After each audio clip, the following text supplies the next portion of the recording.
राजा और गरीब किसान।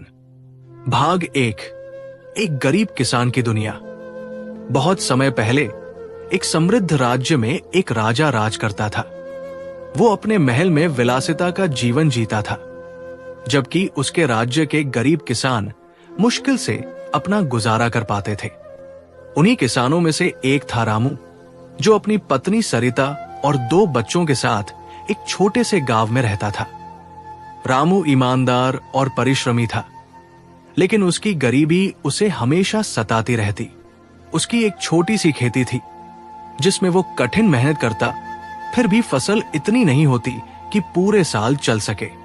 बारिश के दिनों में उसके घर की छत टपकने लगती और ठंड के दिनों में उसके पास गर्म कपड़े भी नहीं होते थे। भाग 2, राजा का फरमान। एक दिन राजा ने घोषणा की कि वो अपने राज्य का दौरा करेगा और जो भी सबसे मेहनती और ईमानदार व्यक्ति मिलेगा, उसे इनाम दिया जाएगा। यह सुनकर रामू को बहुत खुशी हुई, लेकिन उसे संदेह भी था कि राजा वास्तव में किसी गरीब की परवाह करेगा या नहीं। राजा अपनी सेना और मंत्रियों के साथ गांवों में घूमने लगा। जहां भी वो जाता, लोग अपनी समस्याएं बताते, लेकिन राजा सिर्फ सुनकर आगे बढ़ जाता। जब राजा रामू के गांव पहुंचा, तो उसने देखा कि लोग बहुत गरीब हैं, लेकिन फिर भी ईमानदारी और मेहनत से जी रहे हैं। भाग 3, राजा और रामू की मुलाकात। राजा ने रामू को खेत में कड़ी मेहनत करते देखा। वो धूप में पसीना बहा रहा था, लेकिन फिर भी चेहरे पर संतोष था। राजा ने पास जाकर पूछा, तुम इतनी मेहनत क्यों कर रहे हो, जबकि तुम्हें मालूम है कि इससे तुम्हारी गरीबी खत्म नहीं होगी? रामू ने मुस्कुराकर जवाब दिया, महाराज, मेहनत करना मेरा कर्तव्य है। ईमानदारी से काम करने में ही सच्ची खुशी मिलती है। मैं अपने परिवार के लिए अच्छा जीवन चाहता हूं, इसलिए मेहनत करता हूं।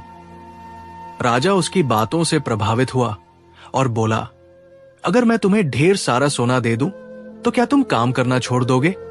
रामू ने सिर हिलाया, नहीं महाराज, अगर धन बिना मेहनत के आ जाए तो वो ज्यादा दिनों तक टिकता नहीं। सच्ची खुशी तो अपनी मेहनत से कमाए गए अन्न में होती है। भाग 4, राजा की परीक्षा।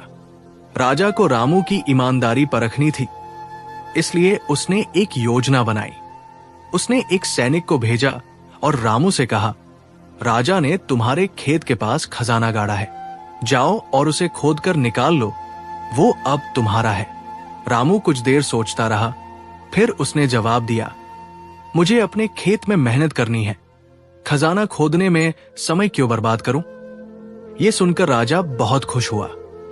उसने रामू को अपने महल में बुलाया और कहा, तुम्हारी ईमानदारी और मेहनत देखकर मैं चाहता हूं कि तुम मेरे राज्य का सलाहकार बनो।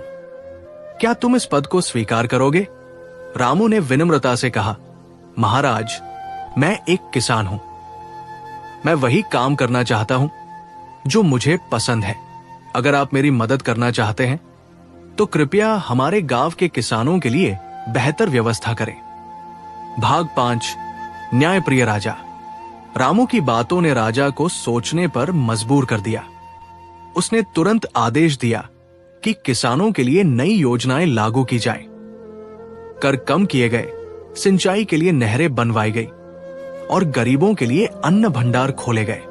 धीरे धीरे पूरे राज्य में खुशहाली आ गई। राजा को एहसास हुआ कि असली सुख प्रजा की भलाई में है। उसने रामू को राज्य का सम्मानित नागरिक घोषित किया और उसे अपनी जमीन का मालिक बना दिया। रामू ने उसी जमीन पर मेहनत की और कुछ ही सालों में वो गांव के सबसे संपन्न किसानों में से एक बन गया। सीख, ये कहानी हमें सिखाती है कि सच्ची खुशी मेहनत और ईमानदारी में होती है। धन और पदव्य का मोह त्याग कर अगर हम सही रास्ते पर चलें, तो समृद्धि और संतोष हमारे जीवन में अवश्य आएंगे।